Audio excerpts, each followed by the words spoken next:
하나님 말씀 보겠습니다. 하나님 말씀. 오늘은 짧으네요. 창세기 28장 16절부터 19절. 한 목소리 읽겠습니다. 시작. 야곱이 잠이 깨어 이르되 여호와께서 과연 여기 계시거늘 내가 알지 못하였도다.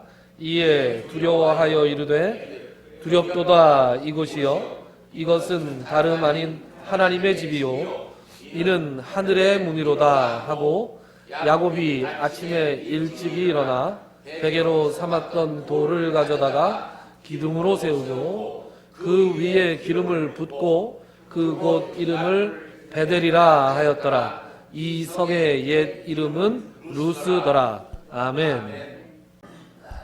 여러분 혹시 돼지꿈 꾸어보셨습니까? 돼지꿈? 한번 손 꾸어보셨어요? 뭐 어쩌다 돼지가 나왔나요? 꿈에서 돼지 나오는 게 쉬운 일이 아닙니다. 그렇죠? 사람들이 개꿈 그러는데 꿈에 개도 잘 안 나와요. 동물이 왜 나오나요?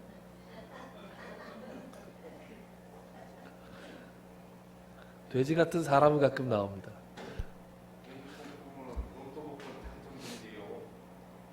성경에는 그런 말이 없습니다만. 그런데 저희 어머님이 돼지꿈을 꾸셨대요. 저희 어머님이 저를 복중에 가져셨을 때 태몽으로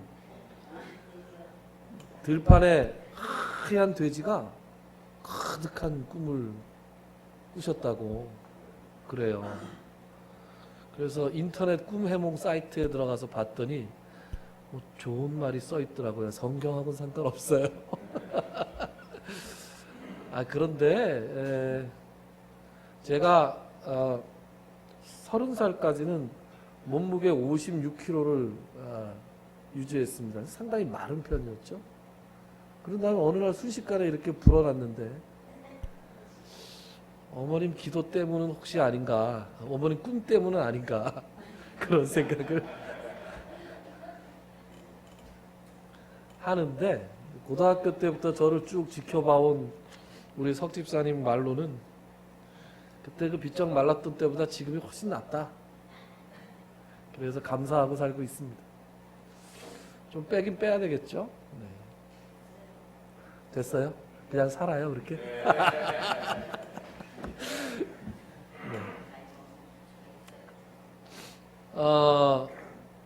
요즘은 그 얘기를 안 하십니다만 상당히 오랜 후에도 저한테 너 가졌을 때는 하얀 돼지 꿈 꿨고 너희 누나 가졌을 때는 그렇게 시장에서 미역을 사왔다. 그래서 미역은 또 미역도 무슨 꿈 해몽이 있나요? 좋은 꿈인가요? 시장에 가서 뭘 자꾸 사왔다고 그래요. 네. 좋은 꿈이라 그래야 되겠죠. 네.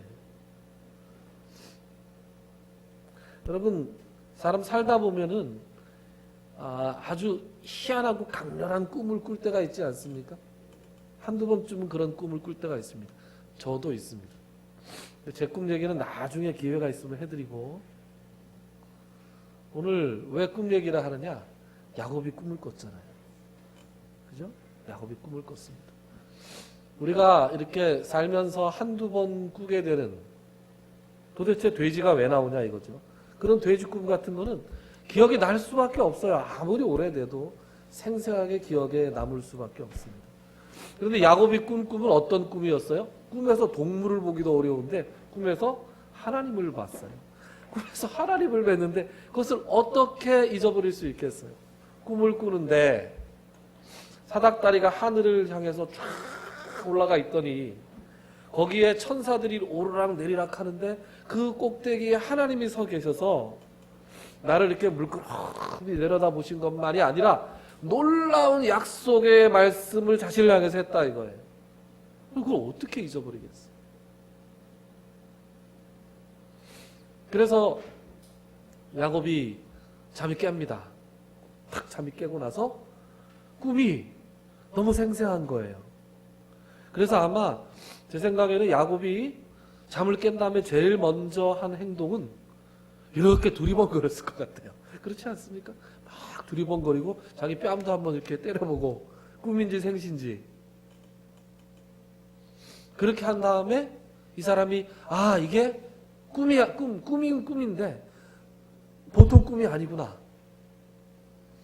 그래서 혼자서 뇌까립니다. 뭐라고 뇌까리냐? 16절 보시죠. 16절에 뭐라고 혼잣말을 하느냐? 여호와께서 과연 여기 계시거늘 내가 알지 못하였도다. 이렇게 이야기합니다. 야, 내가 돌을 하나 베고 누워서 잠이 들었는데 여기에 하나님이 계셨어. 근데 내가 알지 못해버려. 그러자 하나님이 여기 계시는 곳이구나. 하나님을 내가 정말로 꿈에서 하나님을 만난 것이로구나 라고 깨닫고 나니까 그에게 뭐가 밀려와요? 17절 이에 두려워하여 이르되 두렵도다. 두려움이 밀려와요. 여러분, 우리가 그 전에 살펴봤을 때 이삭이 하나님의 역사를 딱 깨달았을 때 이삭이 두려워했다 그랬죠. 하나님을 만나면 사람은 두려운 거죠. 두렵고, 그리고 우리가 정확하게 얘기해서 경외심 내지는 외경심이라고 얘기하잖아요. 그 외자가 두려워한다는 얘기잖아요. 두려워하면서 공경할 수밖에 없는 것이죠.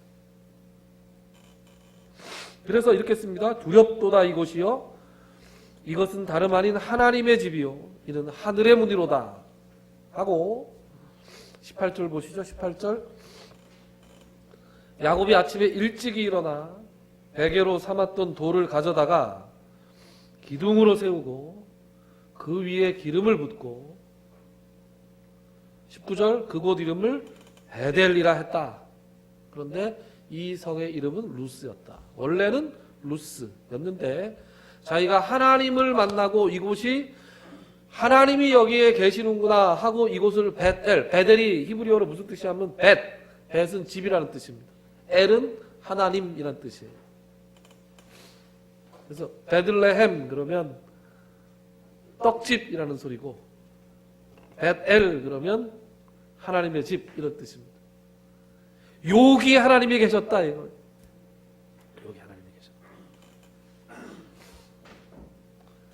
하나님을 만난 다음에 야곱이 했던 일은 어떤 일입니까? 야곱이 자기가 베고 있던 그 돌이 특별하게 느껴졌어요. 그죠? 그래서 이 돌을 베고 잤더니 내가 하나님을 만났어. 그래서 그 돌을 소중하게 생각합니다. 그래서 그 돌을 이렇게 누워있던 돌을 그죠? 이렇게 세워서 기둥처럼 세우고 거기에 기름을 붓습니다. 기름은 무슨 뜻일까요? 기름은 구별하는 거죠. 거룩하게 구별하는 거죠. 거룩하게 구별하면서 이 사람이 조그맣게 기념비를 만드는 거예요. 자기가 할 수 있는 상황, 형편에서 가장 그럴듯한 기념비를 거기다가 만들고 그것을 그것뿐만 아니라 자기의 마음에 간직합니다. 여러분, 야곱이 한 일이 참 어떻게 보면 어리석어 보이고 어떻게 보면 참 우스워 보일지 모르지만 하나님을 만난 사람은 말이죠. 하나님을 체험하고 나잖아요. 하나님의 은혜를 경험하고 체험하고 하나님의 도우심을 우리가 경험하고 체험하고 나면 우리가 기념비를 만들어 놓는 것이 참 좋습니다. 그렇다고 무슨 돌을 세워서 기름을 부으라는 뜻은 아닙니다. 야곱이 하나님을 만나고 그것을 베델이라고 하며 자기의 마음속에 간직했듯이 우리가 하나님을 만나고 나면 우리의 마음속에 우리만의 베델을 가질 필요가 있는 거예요. 비유적인 표현입니다. 제가 고등학교 때 읽은 교과서에서 읽은 수필이 하나 있어요. 저하고 비슷한 세대분들은 읽으신 기억이 나실 것이고 김소운이라는 분이 수필을 썼는데 가난한 날의 행복이라는 수필을 썼어요. 거기에 가난한 부부가 애틋한 사랑을 주고받는 세 편의 이야기가 실려 있는데 그 중에 마지막 편 이야기를 제가 한번 읽어드릴게요. 한 2, 3분 걸릴 텐데 잘 들어보십시오. 제가 읽겠습니다. 제목은 가난한 날의 행복이. 어느 중로의 여인에게서 들은 이야기다. 여인이 젊었을 때였다. 남편이 거듭 사업에 실패하자 이들 내외는 갑자기 가난 속에 빠지고 말았다. 남편은 다시 일어나 사과 장사를 시작했다. 서울에서 사과를 싣고 춘천에 갔다. 춘천에 갖다 넘기면 다소의 이윤이 생겼다. 그런데 한 번은 춘천으로 떠난 남편이 이틀이 되고 사흘이 되어도 돌아오지를 않았다. 제 날짜로 돌아오기는 어렵지만 이틀째에는 틀림없이 돌아오는 남편이었다. 아내는 기다리다 못해 닷새째 되는 날 남편을 찾아 춘천으로 떠났다. 춘천에만 닿으면 만나려니 했지요. 춘천을 손바닥만하게 알았나 봐요. 정말 막막하더군요. 하는 수 없이 여관을 뒤졌지요. 여관이란 여관은 모조리 다 뒤졌지만 그이는 없었어요. 하룻밤을 여관에서 뜬 눈으로 세웠지요. 이튿날 아침 문득 그이의 친한 친구 한 분이 도청에 계시다는 것이 생각나서 그분을 찾아 나섰지요. 가는 길에 혹시나 하고 정거장에 들러봤더니 매표구 앞에 늘어선 줄 속에 남편이 서 있었다. 아내는 너무 반갑고 원망스러워 말이 나오지 않았다. 트럭에다 사과를 싣고 춘천으로 떠난 남편은 가는 길에 사람을 몇 태웠다고 했다. 그들이 사과 가마니를 깔고 앉는 바람에 사과가 상해서 제값을 받을 수 없었다. 남편은 도저히 손해를 보아서는 안 될 처지였기에 친구의 집에 기숙을 하면서 시장 옆에 자리를 구해 사과 소매를 시작했다. 그래서 어젯밤 늦게서야 겨우 답할 수 있었다는 것이다. 전보도 옳게 재구시를 하지 못하던 8.15 직후였으니. 함께 춘천을 떠나 서울로 향하는 차 속에서 남편은 아내의 손을 꼭 쥐었다.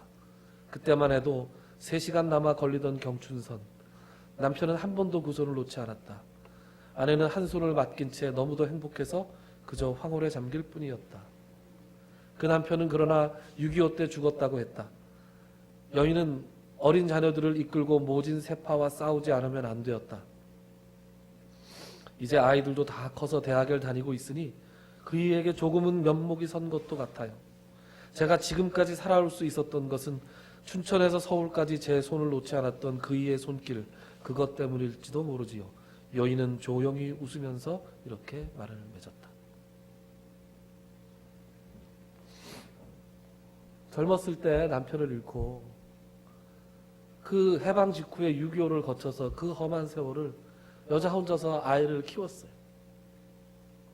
그 힘든 세월을 이 여인이 견디게 해준 건 그 춘천에서 서울까지 오는 3시간 동안 남편이 꽉 잡고 안 놓던 그 손길 때문에 이 여인이 자기가 평생을 견딜 수 있었다.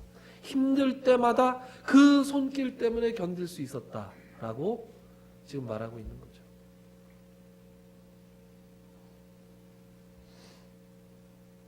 저 어렸을 때 같은 교회 다니던 선배 중에서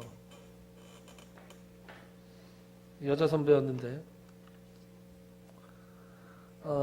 공부를 잘했어요. 그 집 아버지도 장로님이었고 어머니도 권사님이었고 남동생이 하나 있었고 그 집 자식들 공부도 잘했고 믿음도 좋았는데 집이 가난했어요. 집이 가난해서 옛날에는 그런 거 있지 않았습니까? 그 여자 형제가 공부를 잘해도 일찍 취직하고 이래서 남동생이나 오빠를 뒷바라지 하는 경우가 많았잖아요. 그래서 이제 이 권사님 딸도 중학교 때 공부를 잘했는데 고등학교 갈 때 인문계를 보내려고 하니까 주변에서 다 말리고 반대를 하는 거야. 그 상고를 보내서 일찍 이렇게 해서 남동생 공부를 시켜서 이렇게 해야지 왜 막 뭐라 그러는 거야. 친척도 막 뭐라 그러고 하나 도와주는 거 도와주면서라도 그런 얘기 도움도 안 되는 사람들이 하나도 도움도 안 되는 사람들이 막 그렇게 어깃장을 놓는 거예요. 그런데 그 권사님이 아주 그 소신이 특별했어요. 그래서 딸은 딸이고 아들은 아들이고 자기만의 길이 있는 거다 사람은. 자기 능력이 있으면 자기 능력껏 해서 사는 거다. 누가 누구를 위해서 희생해봤자 나중에 다 서로 뭐 잘해주지도 않더라. 그래서 소신대로 해서 딸을 인문계를 보냈어요. 인문계 공부를 잘 했어요. 대학을 가서 그 80년대는 학력고사라는 게 있지 않았습니까? 학력고사. 지금은 수능이지만. 학력고사 점수를 딱 받아놓고 딱 받았는데 서울대학교 높은 곳에 까딱까딱 거예요. 원래는 영어교육과 지망생인데 서울대 영어교육과를 가려고 그러면 간당간당해. 그러니까 학교에서는 선생님은 서울대 윤리교육과나 조금 낮춰서 가라. 그러면 이제 학교의 선생님들은 우리 학교 서울대학교 보냈다 이런 걸 이제 해주고 싶은 거죠. 그래도 영어교육과를 가겠다. 고려대 영어교육과를 가겠다. 고려대는 학비가 되게 비싸요. 연고대는 학비가 되게 비싼데 서울대에 비해서 2배 이상 비싼데 거기를 가겠다. 그러니까 또 이번에 친척들하고 이웃 사람들이 왜 또 갈 수 있는 좋은 국립대학 가가지고 그렇게 하지 왜 굳이 그 사립대학교 돈도 없는 사람들이 실제로 돈도 없었거든요. 돈도 없었어요. 그래서 막 뭐라 그러는데 또 그 권사님이 믿음으로 고려대학교 영어교육과를 집어넣었어요. 그리고 이 권사님하고 이 여학생하고 딸내미 고3짜리 딸내미가 시험을 봐놓고 교회에 매일 가서 새벽기도를 합니다. 새벽기도 가서 맨날 하나님 어떡합니까? 그렇게 기도했겠죠? 열심히 기도를 했어요. 열심히 기도를 했는데 어떻게 됐냐? 대학은 당연히 붙었는데 학비가 문제였잖아요. 학비가 어떻게 해결됐냐? 그 대학교 사범대학교 차석으로 붙어서 4년자 학생이 됐어요. 등록금, 납부금 싹 다 면제받고 한 달에 5만 원씩 용돈이 나왔어요. 여러분 80년대 5만 원이면 큰 돈이죠. 큰 돈이죠. 그래서 그 취직해가지고 그 동생 학비도 내줘야지. 그 5만 원으로 동생 고등학교 학비 내줬어요. 여러분 하나님한테 이렇게 기도를 하면 하나님께 순수하고 깨끗한 마음으로 이렇게 매달리면 하나님이 놀라운 길을 열어주시는 거예요. 그게 그 집안의 베델이 돼요. 그 집안의 베델이 돼요. 그 동생은 지금 남동생은 여기 서서 설교하고 있는 사람이에요.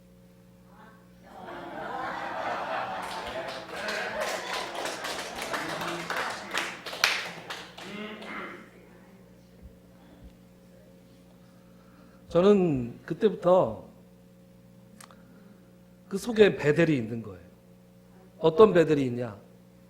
하나님은 우리가 하나님 앞에 올바로 서고 하나님의 일을 하면 하나님이 책임지신다는 그런 믿음이 있는 거예요. 그 일 이후로 하나님의 일을 할 때 돈 걱정은 안 하고 사는 거예요. 하나님이 돈은 주시더라.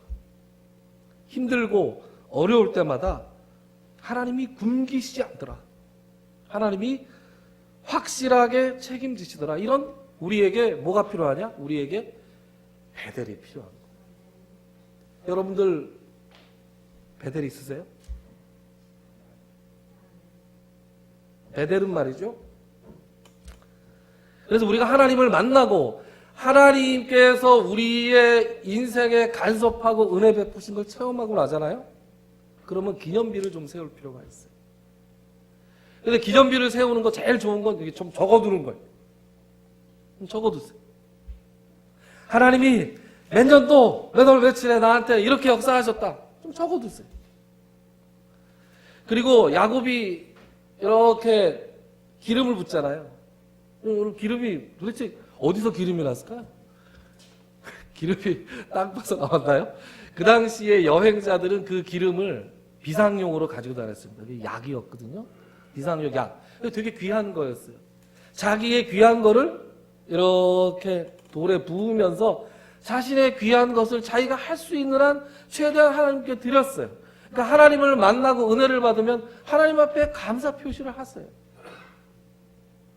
그리고 제 경험상으로 가장 하나님 앞에 이걸 잊지 않고 기념비를 세우는 방법은 간증을 하는 거예요. 제가 오늘 여러분들께 제 얘기를 들려드렸듯이 자연스럽게 이웃 사람들에게, 가족에게, 친구에게 자연스럽게 이야기를 하세요.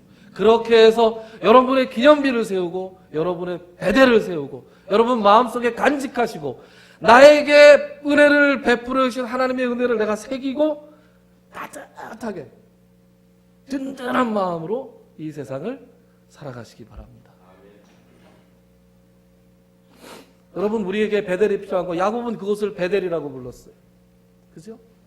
그리고 이 베델은 이후로도 야곱이 힘든 순간이 찾아올 때마다 하나님께서 자기에게 나타나시고 자기에게 어떤 약속을 해주셨는지 기억하게 만드는 기념비가 되어서 자기 마음속에 살아있었어요. 그래서 그가 하란 땅에서 다시 돌아오고 에서의 위협으로부터 벗어났는데 그 이후로 창세기 34장에 가면 어마어마한 인생의 위기를 만납니다. 자기의 모든 식구들이 다 죽을 것 같은, 몰살당할 것 같은 그런 위협을 만났을 때 야곱이 마음속에서 뭘 떠올렸을까요? 베델을 떠올려요. 베델. 어떻게 떠올리나 우리 한번 찾아보죠. 창세기 35장.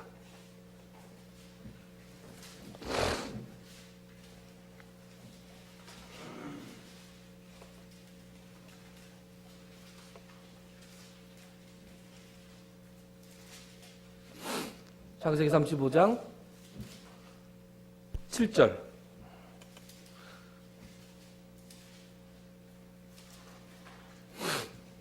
(35장 7절) 찾으셨어요? 찾으셨나요? 35장 7절 한 절 이윤섭 장로님 찾으셨어요? 네. 한번 읽어주실까요? 네. 그가 거기서 제단을 쌓고 그곳을 7절 35장 7절 맞아요? 그럼 제가 잘못 찾았네요. 잠깐만요. 예. 창세기 3절 같으네요. 3절. 3절이요? 네네. 우리가 일어나 네. 베델로 올라가자. 내 환난 날에 내게 응답하시며 내가 가는 길에서 나와 함께하신 하나님께 내가 거기서 제단을 쌓으려 하노라 하매. 아멘. 자, 나중에 우리가 창세기 35장 살펴볼 건데 잠깐만 얘기를 하면 그런 거예요. 지금 인생의 위기가 닥쳤어요. 그럴 때 하나님께서 나타나셔서 야곱에게 나타나셔서 내가 너를 환난 날에 만나 주었던 그 베델로 올라가서 제단을 쌓아라. 그래서 야곱이 그 말씀을 듣고 내가 베델을 떠올린 거예요. 그렇지. 나에게 베델이 있었지. 내가 아무것도 없이 형의 죽음의 위협을 피해서 도망가던 그때에 내가 모든 것을 다 잃고 광야에서 베개 하나를, 돌 하나를 베개로 삼아서 누워서 자고 있던 그때에 하나님께서 나를 찾아오시고 나를 만나주시고 나와 함께 있겠다고 약속해 주시고 지금까지 나를 지켜주셨지. 그래서 지금 야곱은 위기의 순간에 뭘 떠올렸어요? 베델을 떠올렸어요. 그래서 자기 식솔들에게 이야기합니다. 우리가 일어나서 베델로 올라가자. 내가 환난 날에 내게 응답하시며 내가 가는 길에서 나와 함께 하신 하나님께 내가 거기서 제단을 쌓을 것이다. 그럼 여러분들의 베델이 무엇이었는지 기억해 보시기 바라요. 그리고 앞으로도 여러분들의 베델을 만들어 나가실 수 있기를 주님의 이름으로 축원합니다.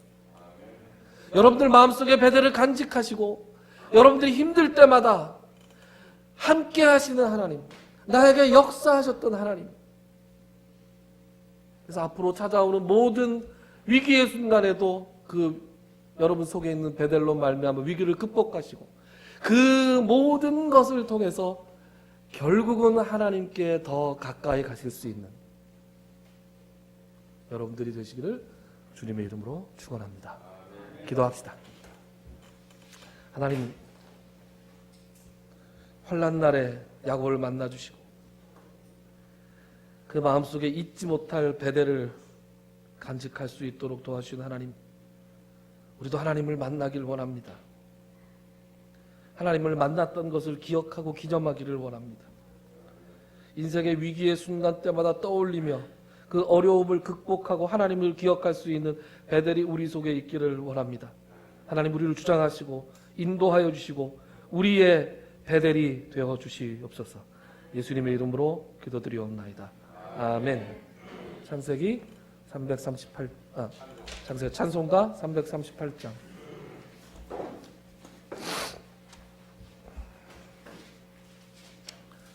찬송가 338장 야곱 얘기가 나오네요. 야곱 얘기 나오는 찬송 같이 불러보죠. 시작.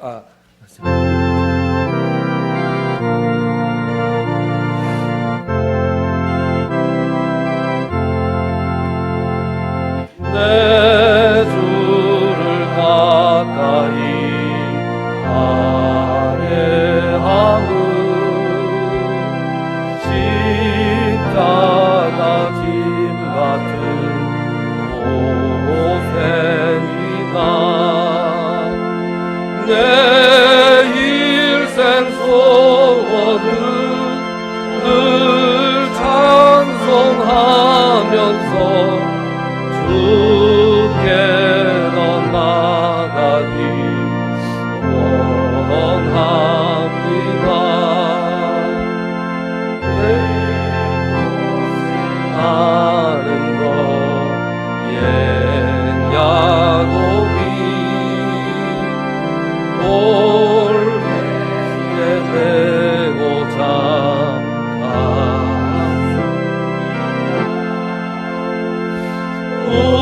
꿈에도 소원이 늘 찬송하면서 주께 더 나가기 원합니다.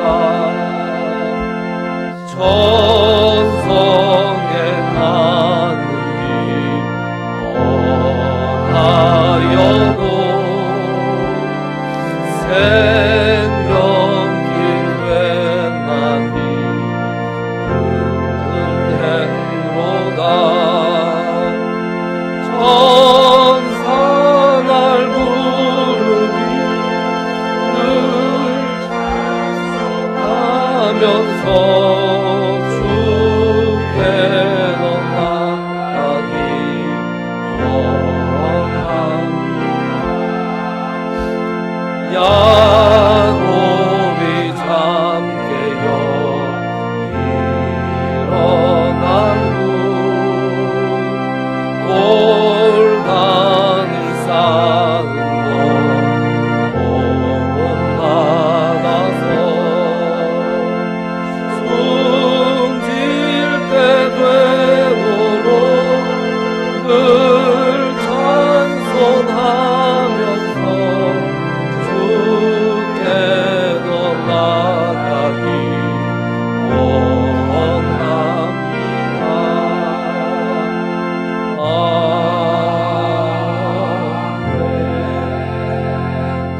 아멘. 이제는 우리 주 예수 그리스도의 무한하신 은혜와 하나님 아버지의 지극하신 사랑하심과 성령님의 감동, 감화, 교통, 치유하시는 역사가 오늘 이 자리에서 또 동영상을 통해서 함께 예배드리는 모든 성도님들 머리 위에와 그들의 가정과 그들의 가는 모든 사역 위에 그들의 환부 위에 이제로 영원토록 함께 있을지어다. 아멘.